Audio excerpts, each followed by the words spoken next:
मित्रों, सनातन धर्म में पुनर्जन्म की अवधारणा अत्यंत गूढ़, रहस्यमय और गहन दर्शन से परिपूर्ण है। श्रीमद् भगवद गीता में स्वयं भगवान श्री कृष्ण अर्जुन से कहते हैं, जातस्य हि ध्रुवो मृत्यु ध्रुवं जन्म मृतस्य च। अर्थात जो जन्म लेता है उसकी मृत्यु निश्चित है, और जो मरता है उसका पुनर्जन्म भी निश्चित है। लेकिन मित्रों, एक जटिल प्रश्न बार बार हमारे मन में आता है। क्या आत्मा का पुनर्जन्म उसी परिवार, उसी कुल या वंश में हो सकता है?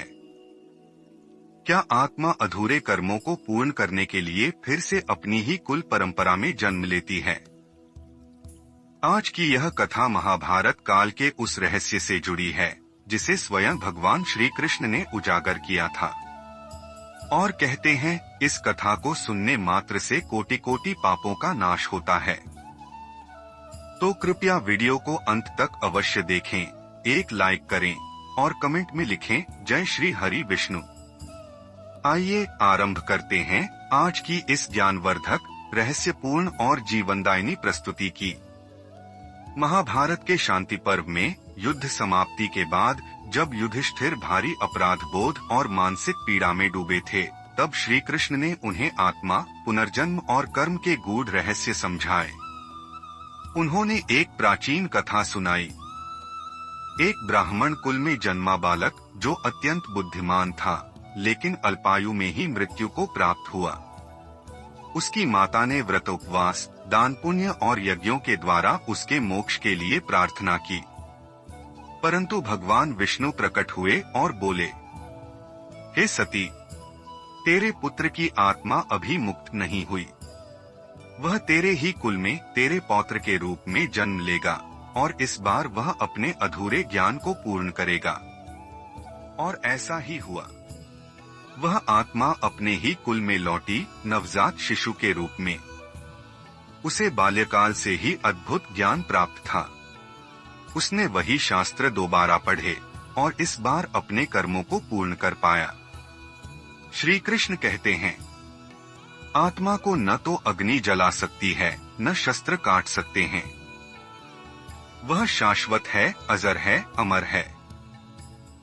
वह वहीं लौटती है जहां उसका कर्म शेष हो, और कई बार वह स्थान वही कुल, वही घर, वही वंश भी हो सकता है। महाभारत का महास्मर समाप्त हो चुका था। धर्मराज युधिष्ठिर ने हस्तिनापुर का शासन संभाल लिया था। पांडवों ने समर्पित भाव से राज्य को धर्म और न्याय के पथ पर चलाने का भरसक प्रयास किया। परंतु एक प्रश्न था जो युधिष्ठिर के मन को बार बार मथ रहा था।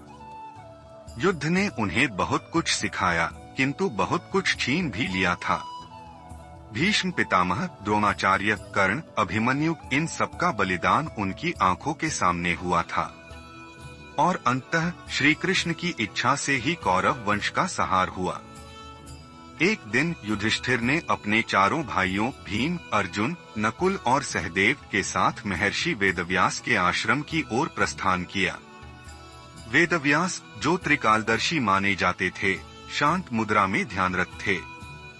पांडवों ने श्रद्धा से उनके चरणों में प्रणाम किया। युधिष्ठिर ने मौन को तोड़ते हुए कहा, गुरुदेव, आपने हमें धर्म, कर्म और पुनर्जन्म के गूढ़ रहस्यों का उपदेश दिया है।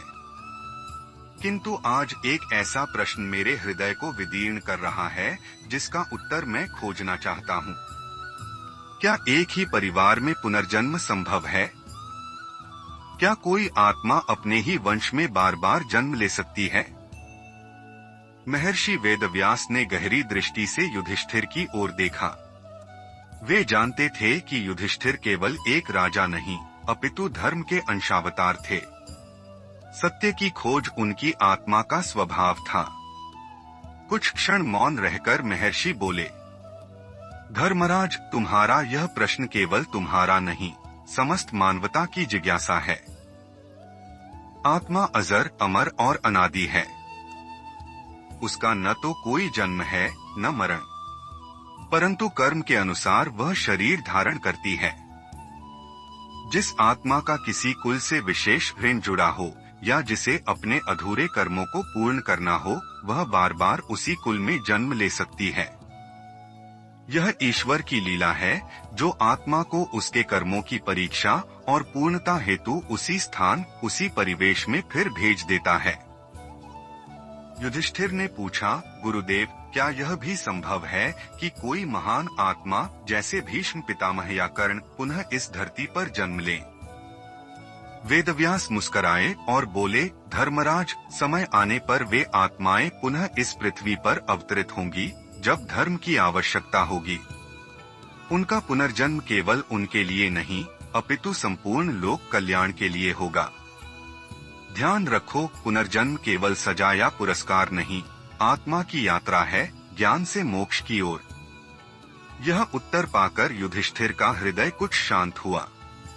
उन्होंने प्रणाम कर आभार प्रकट किया और मन ही मन निश्चय किया कि वे अब प्रत्येक निर्णय आत्मा की इस यात्रा को ध्यान में रखकर ही करेंगे।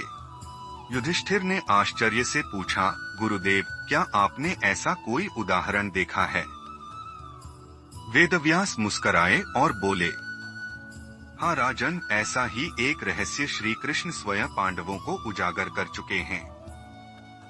तुमने अभिमन्यु की वीरता देखी थी, पर क्या तुम जानते हो कि अभिमन्यु की आत्मा पूर्व जन्म में कौन था? भीम, अर्जुन और अन्य भाई भी उत्सुक होकर वेदव्यास की ओर देखने लगे। वेदव्यास ने बताया, अभिमन्यु जो अर्जुन और सुभद्रा का पुत्र था, वह चंद्रदेव के पुत्र सोम का अंश था।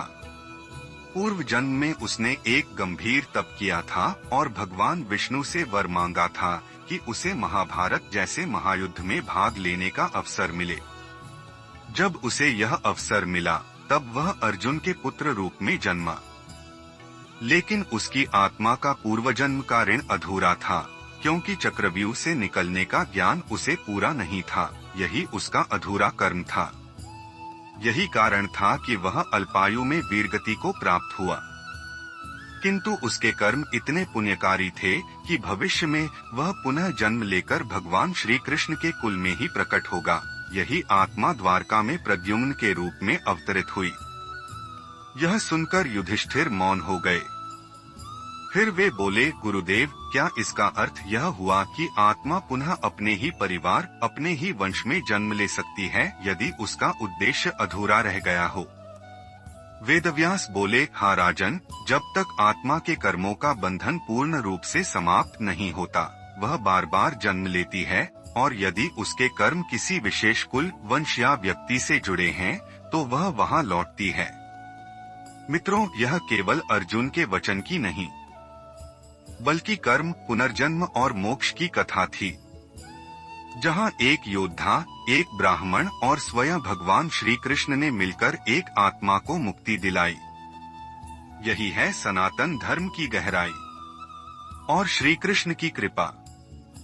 हर आत्मा को मोक्ष का मार्ग मिल सकता है यदि कर्म शुद्ध हो और ईश्वर की कृपा हो। अगर आपको यह वीडियो पसंद आया हो तो इसे लाइक करें, अपने दोस्तों के साथ शेयर करें और हमारे चैनल को सब्सक्राइब करें ताकि हम आपके लिए ऐसे ही रोचक और आध्यात्मिक ज्ञान से भरपूर वीडियो लाते रहें। धन्यवाद। जय श्री कृष्ण।